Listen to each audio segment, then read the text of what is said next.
retreat on the controversial Energy Sector Levy Amendment Act 2025 as it calls for repeal of law.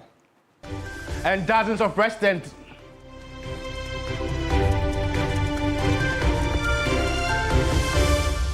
also coming up this afternoon, dozens of residents displaced following torrential rains in Takoradi on Saturday.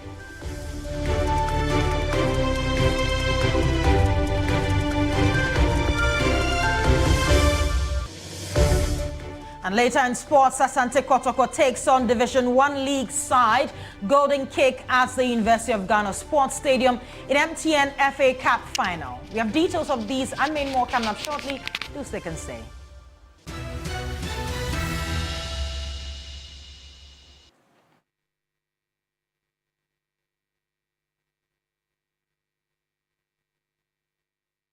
And we start from here. The Minority Caucus in Parliament has criticized government over what it describes as a shameful retreat on the controversial Energy Sector Levies Amendment Act 2025.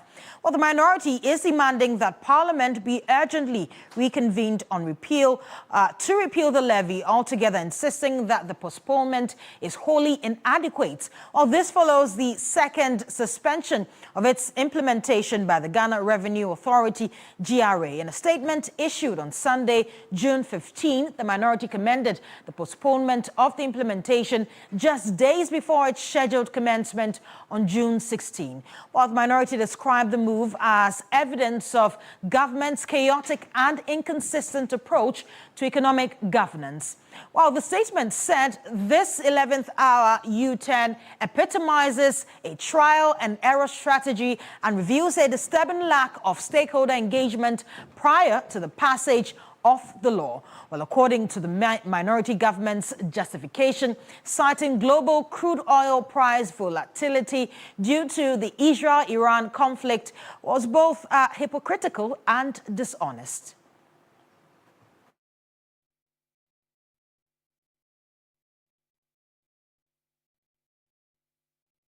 Well, in more news this afternoon, members of Parliament have asked the Ministry of Education to ensure schools in rural areas are given equal access of resources to improve teaching and learning. And the MPs were commenting on a statement that was made on the floor to urge candidates of the Basic Education Certificate Examination to be law-abiding as they write the exams.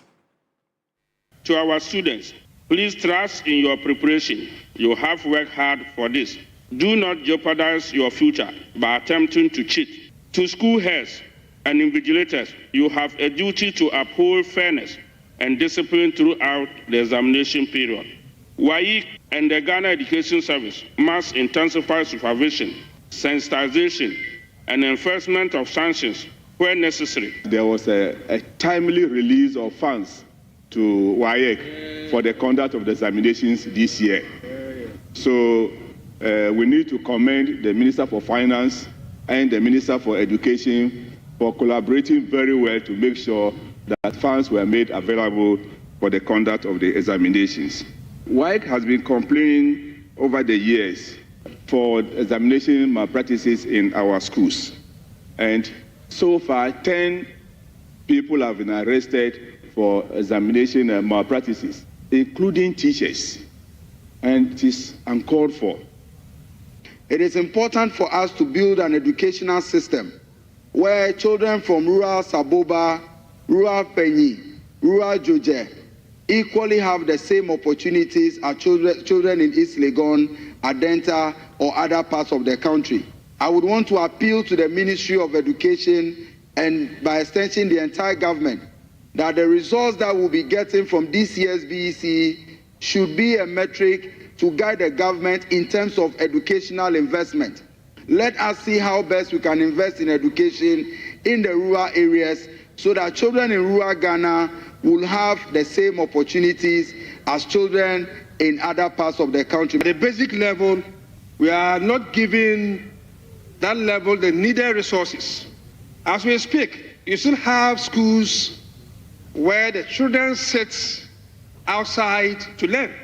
And so if you don't give them the basics very well, when they get to the JHS level, it reflects. And this will also reflect in their performance when they sit for the BEC. So it is important to look at education in terms of ensuring that the basics are well fixed. We'll stay on education now. In every BEC season, we revisit a familiar face. Michael Adair, the student from 14 years ago, whose viral video has become a motivational staple for candidates. Well, Michael is back with a powerful message for this year's BEC candidates. I interacted with him earlier, and he has a report. Remember this viral video? It's like it was a classwork for me, because almost all we saw it in our school, in the mock. Oh, this is not a poor matter. We are having quality teachers. In fact, extraordinary. Not simple teachers, graduates and grad ones. Oh, you pass. You bend the paper. Well, it's been 14 whole years and Michael Adair is now 29. Come along with me. Let's see how he's faring. I remember at the time during that video, you were very confident in terms of you passing the papers. You were being trained by graduates and grad ones. Were you able to pass the BEC then? I did my good and I know what I wrote. But when the results came, I was a bit disappointed. But I know what I wrote. So how disappointed? What did the results show? I literally said I was expecting single numbers, but I had 16. Oh, 15, okay. 15 or 16. Yeah. So I was so much disappointed. So wow. And how did school go after? What SHS were you able to attend? Were you able to go to the tertiary institution? Due to some hardships, so it was just after high school I started doing business. Yeah, I started venturing into buying and selling stuff online. Sometimes like random lots of businesses. You used to believe in the education system in Ghana. You were very confident then. Do you maintain that confidence? I was very confident before, but now I'm sorry to say it's like the whole thing is messed up. It's like a chess thing. In the previous government's arrangements, the whole new calendar system, like sometimes you see a kid on vacation, you ask him, when are you going back to school? He'll be like, in 2 months. But you see the kid at home like for 4 whole months and you'll be like, yeah, I'm still on vacation. I was like, wow, it wasn't like that my time. It was just a month and 2 weeks and you're back in school. Like it was just rigorous like that. But now everything has changed. And do you have siblings who are also in school? I have 2 siblings in school right now. One is writing the BEC this term, and I think the other one is in primary 3. I told them to be confident. They should know they should go and bend the paper. Have they seen your viral video? Oh, yeah, they did. One asked me was like, almost I call away. I'm just saying, okay, why? Almost say, oh, I'm just saying, okay, so I can't find this. So what's your advice to our students? BEC is currently ongoing. In a few days, they'll be done somewhere next week. They shouldn't be scared. Like I said, it's just like the mock. Like we did it in the mock. It's that simple. They shouldn't be scared. It's just an exam. Come on. It shouldn't scare you. They can do it. If you've been able to reach GHS 3 and register for it, you can do it. Well, it's yet another BEC season, and while many students may be tense due to the atmosphere and the pressure, take a word from Michael. Be confident. Judith Brown, TV3 News. Well, in more news this afternoon, child labor continues to cast a dark shadow, stripping children of their right to a future. And British SOA visited Jamestown in Accra, where instead of playing, learning or dreaming, children some as young as 12 years old spend their days fighting against the waves to haul fish. Their tiny hands meant for books and pencils, their laughter meant to echo in their homes and classroom walls, is drowned out by the relentless demands of survival. For these children, school is a luxury they cannot afford, not just in money, but in time. Every day, hunger and hardship make education seem like a distant dream. For most of them, their families rely on their labor just to make it through another day. An artist, Samuel J, overwhelmed by sorrow, speaks of children who grow up with no guidance, no support, many of whom, abandoned by society, turn to crime. This is Jamestown. We have boxing and we have fishing. You can ask yourself how many boys are going to take world title. They start and they end at some place. Many of the boys, when they come to me, I can see they have talent. The problem is when they don't get help, all those boys will go to Mokola and sweep and get money. At the same time, when he watch you, and you didn't watch yourself, you take something and put inside the boiler. At the end of the day, all of them will turn thieves and all those things. And people will talk when you come to Jamestown, all the boys are thieves and all those things. So this time we want to wipe those things and bring them from the street to home. Elderly trader Comfortable looks on with pain in her eyes, watching generation after generation slip away into child labor, robbing them of their dreams, of possibilities, and of hope. For again, I'm social media. It's an hour school. When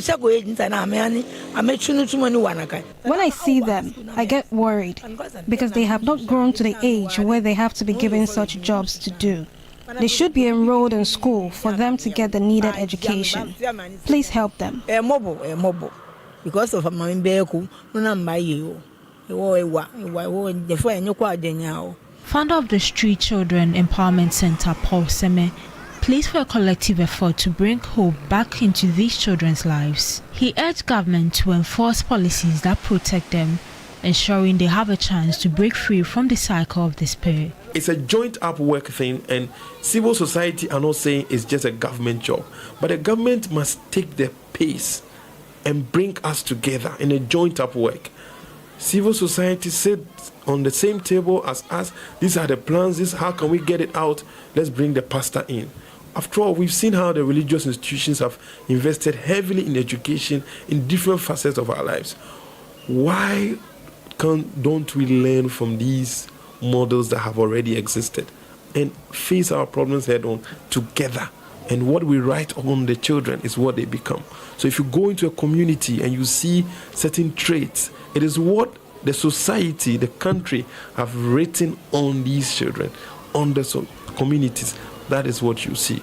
And it only will take deliberate interventions to break these cultures of poverty.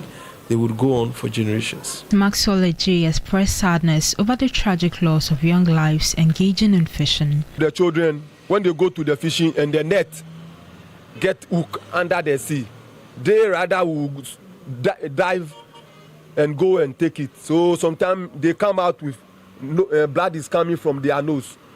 He didn't die at the ocean, but when he comes, slowly, you see start to swallow up them things. So these are the problem. And some of them too, because of the arbor is not here, the canoe, when they come, they will adjust the canoe at their back. So when you, any careless, you will sit on it and you will paralyze. Will Ghana be able to completely eliminate child labor or continue to watch as more children are lost to the menace? Now, dozens of residents have been displaced following torrential rains in Sekondi, Takoradi on Saturday. Several households at Ntankofo and Windy Ridge Extension were submerged, while the city authorities are yet to assess the full impact of the rain. Abraham Mensah has more in this report. The rain began around 8 a.m. on Saturday across most parts of the Twin City. By noon, reports of floods at Ntankofo, Kansarodo, Nkontompo, Anaje, Windy Ridge Extension and the Central Business District had already emerged. Affected households could do little to avert the impact. In the worst hit areas, particularly hostels around Windy Ridge Extension, the residents could only pray that the rains could subside so they could salvage some belongings. Actually, we don't know where, me like this, I don't know where I'm going to sleep because my everything in my room is scattered. I don't even know what to do. My bed, my fridge, my microwave, my books, all my books, they are all scattered. I can't see this is my slippers. All my shoes and my slippers are outside. Like, I don't even know what to do. They say this is the worst flooding experience in over a decade, accusing a neighbor of obstructing the waterway with a concrete wall. A similar accusation was made against a local church.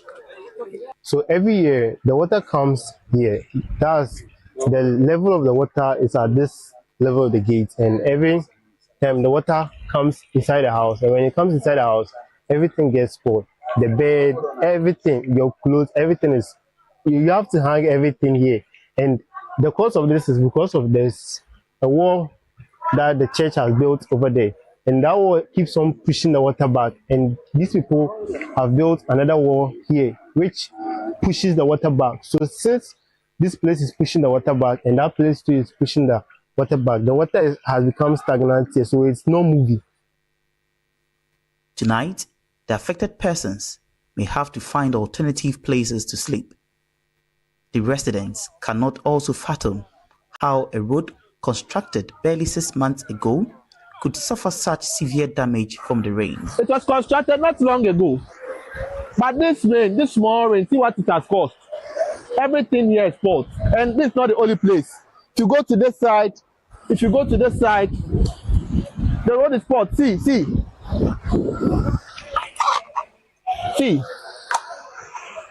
This road is called Emonasi Road. Emonasi. When you put small water, it will come up and it will break. See, no quality. This is just the first coat. Next time they should do it well. It's not good at all. Just a few weeks ago, a major desilting exercise was undertaken by the Sekindi Takoradi Metropolitan Assembly and the Efia Kwesiminti Municipal Assembly. Perhaps these efforts have helped in mitigating the rain's full impact. Abraham Mensah, TV3 News, Takoradi. This road is called Emonasi Road. Emonasi. When you put small water. And now the Minister for Agriculture, Eric Opoku, has announced that the government will ensure the utilization of District Road Improvement Program drip equipment to enhance access roads in farming districts. He made this statement while addressing journalists in the Ashanti region. Take a listen. The previous government procured some equipment for all the districts in this country. And it is the duty of this government to ensure that we pay for those equipment and then also make good use of the equipment. What we intend to do is to provide all the districts the financial muscles to be able to provide food and then use the available equipment to develop all access roads in all the districts. And that will make it very, very easy. It will make it easy for you to cut food from the farm to the communities without any difficulty. So that is our strategy. In fact, last 2 weeks, a contract was brought to my attention. Our people were preparing to award contracts for the construction of some roads in some rural communities, some agricultural districts in this country. I asked them to stop because we have the equipment there. What we need to do is to give them the fuel, give them the relevant resources for them to use the equipment to fix the roads, instead of awarding them on contracts at a cost far, far bigger than what we can use the machines for. Away from that, a population policy analyst, Dr. Godfred Bonankansa, has described Ghana's population growth rate as alarming, hence the need to promote family planning. Well, he said it is worrying for any growing economy when its population age structure is consuming more than production. Well, the country's population growth, according to the Ghana Statistical Service, now stands at 3.6. In our constitution and also in our national population policy, the point is made that the population, the people, they are the objective and the instrument for development. So they are the reason for development, and they are the tools or the agents you also use to achieve development.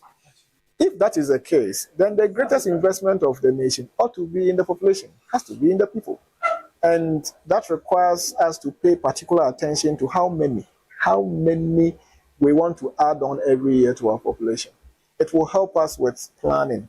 But if the focus is so much on economic development, economic growth, and we are neglecting the people for whom economic growth has to benefit, then I think that we are missing a very important point. I made a point when I was presenting that the evidence, the hardcore evidence, which is proved all over the world, shows that for a country to transition from low income to high income, or to achieve what we call demographic dividend, the median age of that country has to be at least 25.6 years old. Half of the population should be at least 25.6 and above. Currently, our median age as a country is 20.9. So we are significantly outside the belt of development, accelerated development. And because that we need to accelerate the transition. It's not therefore enough to keep all the focus on job creation. It's fantastic, but pay attention to family planning. Pay attention to family planning. Let the families be capacitated to have the numbers they can take care of, so that the population age structure can mature enough to support production. Currently, our population age structure fosters consumption, not production. And that is dragging our development. We have to accelerate. There is no evidence of a single country in the world, single proper country in the world, which is developed and its median age is outside the 25.6 to 42 age bracket. You won't find that all across Africa. The countries we pride ourselves in as developed countries in Africa, they all have median ages above 25 years. So Well, if you're just tuning in, you're watching Weekend Central here on TV3 with me, George Quinn, and Judith Brown. And more news this afternoon. Ghana is strengthening its pandemic preparedness through a coordinated effort involving key ministries and global partners. This aligns with global calls for unified responses to health emergencies like COVID-19. The national initiative to boost pandemic readiness and response involves key ministries, health, finance, environment, and agriculture. The initiative will also be working alongside the Ghana Health Service and Food and Agriculture Organization and the World Bank. The COVID-19 pandemic underscored the urgent need for all countries to prioritize preparedness. The initiative aims to build an integrated system by rapid and effective pandemic response. The pandemic has posed significant gaps in Ghana's healthcare delivery system, including limitations in logistics, infrastructure, and emergency coordination. This initiative is not only about preparing for future pandemics, but also about building a resilient healthcare system that can withstand future health emergencies. The Health Minister, Kwabena Minta-Akando, emphasized the need for smart financial management to ensure sustainability. We are talking about system strengthening. We are talking about laboratory. We organize all the workshops in the world without having good laboratory, without having equipment in the laboratories. What have we done? So when there is pandemic, what do you do? I am not saying that workshops are not important. Please don't get me wrong. I'm not saying that meetings are not necessary. Please don't get me wrong. But it's absolutely absurd to use more than 20% of the fund for meetings and workshops. We will have to have a consensus. The percentage that will go to workshops and meetings, so that we can use the money for the intended purpose to benefit the ordinary Ghanaian. The Director of Public Health at the Ghana Health Service, Dr. Franklin Asiedu-Bekwem, highlighted the initiative's significance in strengthening Ghana's capacity to detect, respond to, and recover from health threats. 3 areas that the fund seeks to address. So it is not just unique to Ghana. Globally, they realize that there are weaknesses in workforce development, in surveillance systems, and their laboratories. So that's how come countries were asked to look at their areas in this perspective and then fill it in. So that's what, if you look at this one, Ghana wanted to make sure that the animal part is brought up in terms of surveillance, the workforce, and the laboratory systems. And then in that case, the human part, they want to look at their event-based surveillance. So there were broad areas of 3 that was looked at. As part of the rollout, government agencies will work closely with local communities and international partners to ensure the plan is inclusive, sustainable, and able to protect lives and livelihoods when future outbreaks occur. Health workers, especially nurses and midwives, face a multitude of challenges, including limited resources, difficult working conditions, dilapidated infrastructure that affect their ability to provide adequate care. Well, despite these glaring challenges, midwives and nurses continue to deliver quality healthcare services. Well, in the following report, my colleague Christopher Mwako assesses the plight of nurses and midwives at the Kayeso Health Center in the East Gonja municipality of the Savannah region.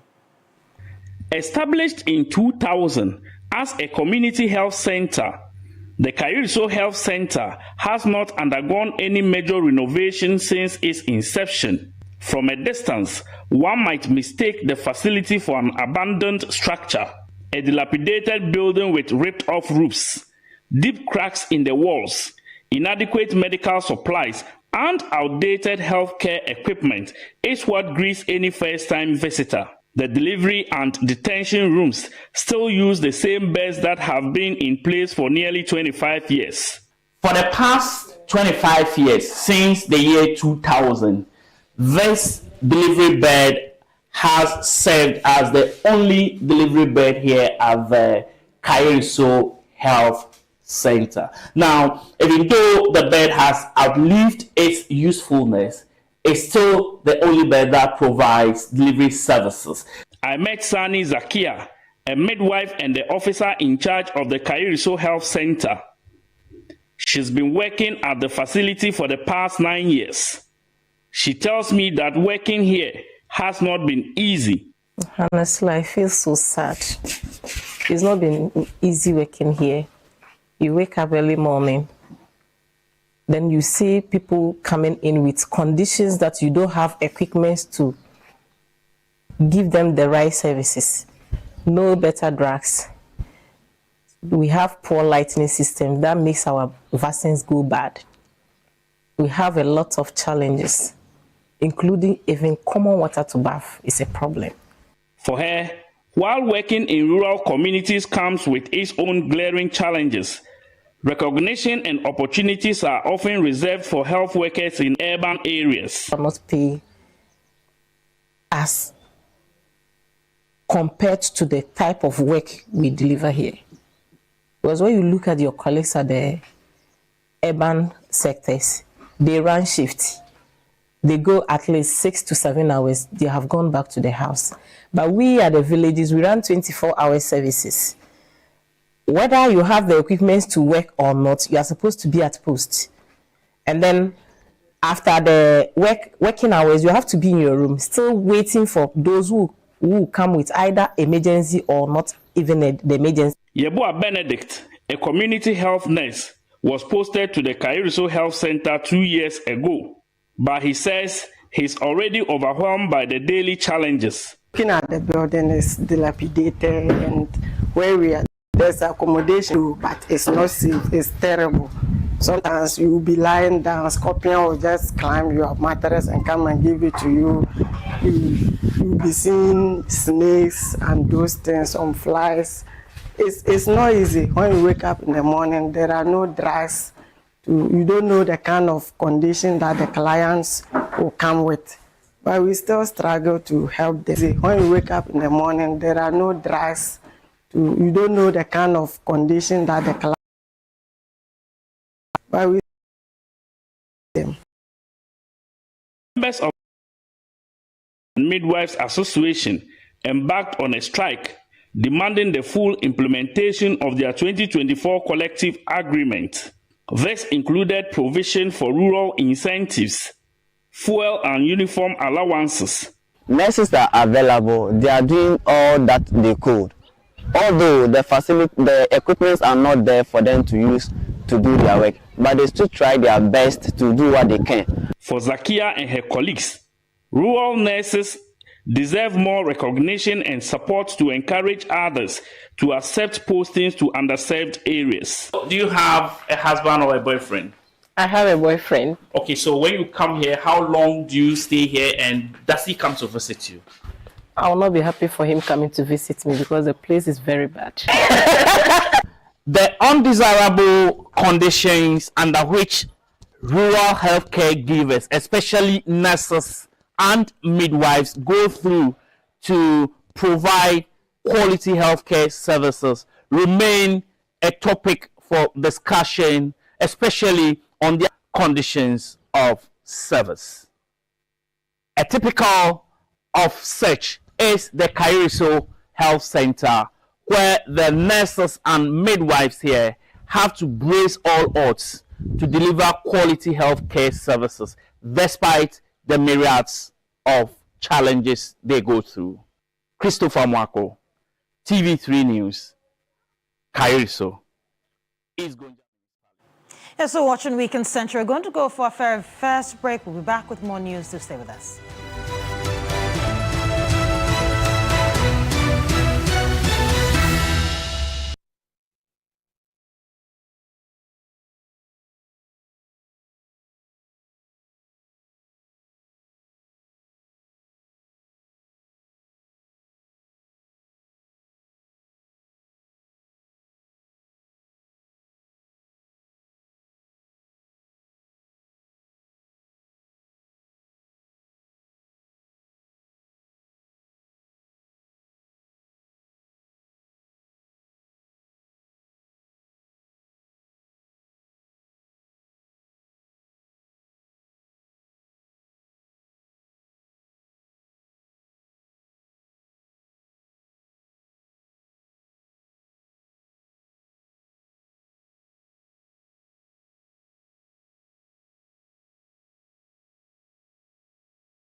Welcome back from the break. In more news this afternoon, difficulty in accessing death registration centers, delays in processing death certificates, and early burial have been identified as major setbacks in death registration. The Birth and Death Registry, in a bid to encourage registration of death, is rolling out a piloted cemetery registration strategy aimed at providing data on mortality trends and informing policy decisions.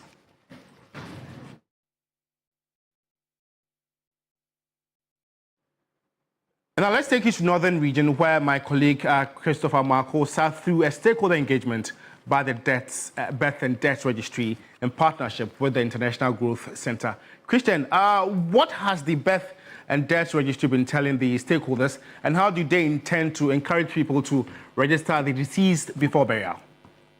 Okay, so they have been explaining to them the need for them to register the dead before going ahead to bury them, because over the years, according to them, there is a sharp decline in the number of deaths that people go to register. And so it is very difficult for them to help government with data to be able to plan well for developmental purposes. And so they have been encouraging the stakeholders, especially the Muslim community, who bury their dead early enough. And so for them to understand the need for them to delay a bit, go to the death registry and ensure that they register their dead before commencing with the burial processes. They have also taken an initiative to pilot the registration of the dead at the cemetery level, so that even if these people are unable to go to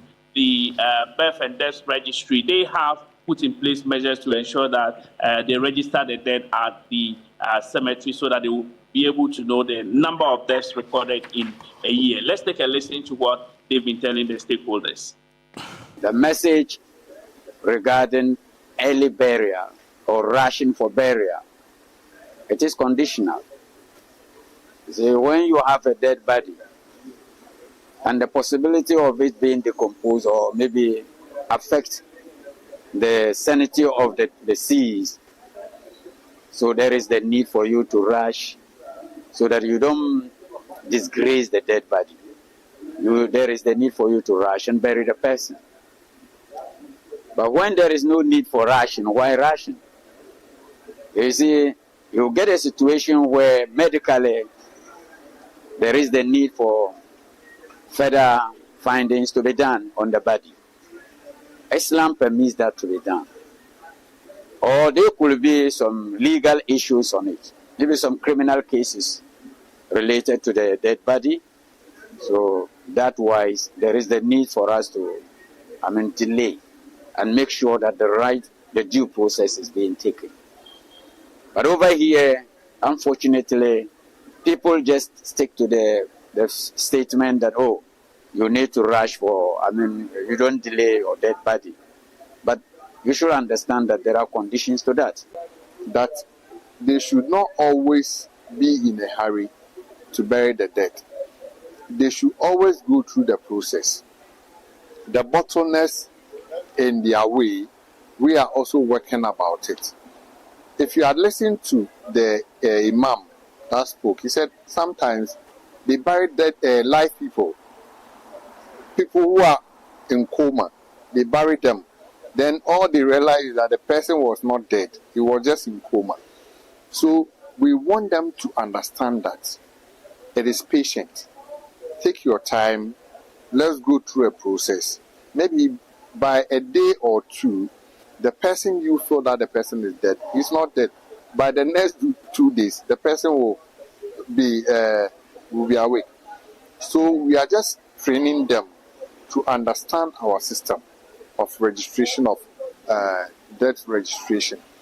Because when you go to the cemeteries, you realize that people are burying dead people without any certification, without any documentation. That is what we are trying to avoid. Christopher, interesting revelations made right there. Even people who are in coma being buried as dead persons. But what has been the response from stakeholders, if you can tell us? Yes, so basically what they've been saying is that it used to be the bottlenecks associated with getting the debt registered. That is why they feel like going to just bury without even going to acquire a death certificate. It is only when they need a death certificate to claim some insurance and other packages that is when they are serious about it. But now they have gotten to know they are going to make sure that they go through the death registration processes before going to bury. They have also been urging the birth and death registry to ensure that they facilitate the processes well at the hospital level. Sometimes when someone dies at the hospital, it is very difficult to even get a doctor to pronounce the person dead and also give them some form of documents for them to be able to go ahead with the death registration. They have also been talking about the fact that when people die at home on a weekend, it will be difficult to get these birth and death registry people to be available for them to register the death. So these are the concerns they have raised. But the birth and death registry have indicated that is why they are piloting a cemetery registration process, so that they will be able to know if that can also support the registration of dead people. Ako is a Northern Regional correspondent, bringing us updates on an engagement by Birth and Death Registry in addressing setbacks in death registration. Judith. Now, away from that, Ghana's last intact coastal rainforest at Cape 3 Points is under siege from illegal mining and logging, prompting environmental group Hen Mpuano to issue a distress call as residents of nearby Adalaso demand immediate action to safeguard their community and environment. Rama Smith has more. Ghana is leading primary forest loss rate globally, having lost 18,000 hectares of natural forest, with the majority occurring in the western region, particularly within forest reserves, according to a 2022 Global Forest Watch report. One of the most significant affected areas is the Cape 3 Points Forest Reserve, the only coastal intact rainforest in Ghana and among the few remaining in West Africa. The 5,112-hectare reserve is a biodiversity hotspot renowned for its rich flora and fauna. Over 27 tree species, 17 mammals and 45 butterfly species are facing severe threats from human activities such as illegal logging, poaching, rubber and oil palm plantation encroachment and illegal mining. To combat these, organizations like Hen Mpuano, with support from Critical Ecosystem through BirdLife International, are implementing a conservation project, including deploying a rapid response team, conducting a tree planting and promoting sustainable livelihoods for local communities. Project lead Justice Camillus Mensah has belabored the importance of community involvement, urging local residents to actively report illegal activities as a critical step towards safeguarding the forest. So currently, this project is funded by the Critical Ecosystem Partnership Fund through the BirdLife International. It's supporting us to do three things mainly. One is to develop a mechanism for protecting this forest using a number of means and strategies, particularly using the rapid response team to embark on some rapid enforcement operations to arrest and deter criminals from illegal activities in the forest. Residents of Adalazo, while praising environmentalists for their efforts, are also calling for urgent action to address the illegalities. The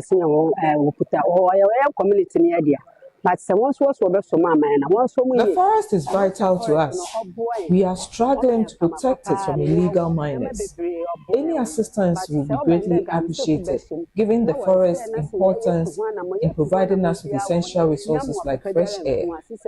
We are eager to solutions to preserve it for future generations. Hen Mpuano, with support, has planted trees to restore 30 hectares of degraded patches. Rama Smith, TV3 News, Cape 3 Points. And away from the Western region, the fight against crime in the Upper East region is taking a high-tech turn. This is because the Regional Security Council has launched a new initiative using drones and surveillance cameras to monitor and prevent violent criminal activities. Donatus Akamugri Atanga is Upper East Regional Minister and Chairman of the Regional Security Council. Came in as a research chairman. I consulted all the security agencies and people who matter. And then we realized that the approach in keeping peace in this region hasn't been the best. It hasn't been the best because we allow people to go to war, and then we go and send people to go and stop them. And at sometimes they have exchanges with the security agencies, and people are losing their lives. And so the better approach is to ensure that you prevent them from committing the crime. And we thought that if we put the drones, we will be able to detect when somebody is hiding somewhere and planning to take up any nocturnal activity. If we are able to also plant cameras, whether the people are there or not, when you commit a crime, you will be picked up. And so we worked on that, and we have increased the number of drones in the What you make of this initiative by the minister in combating crime in the Upper East region? We are active on Facebook. Get interactive with us. It's TV3 Ghana. We're going for a quick commercial break. We're back with more news. Stay with us.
Welcome back. You're still watching Weekend Central. Now, Ghana is set to shine on the global stage as the country participates in the 2025 Osaka Expo from April 13 to October 13.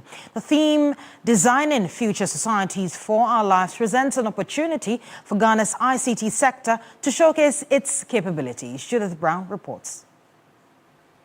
Ghana's participation in the Osaka Expo is expected to open doors for meaningful partnerships, attract investment, and position the country as a hub for ICT excellence. The Minister for Communications, Digital Technology and Innovation, Samuel Nate George, says the Ghana Day celebration on September 11 will be a highlight, showcasing the country's digital progress and deepening collaboration with the Japanese government. Our participation will highlight innovative projects and services by Ghanaian private sector organizations, from fintech and e-governance to digital health and smart solutions. These advancements are driving Ghana's digital transformation. They're creating jobs and improving lives. And we're excited to present them to the world, particularly to our potential Japanese partners. Speaking on behalf of the Japanese ambassador, Representative Mitori expressed delight in the growing partnership between Japan and Ghana.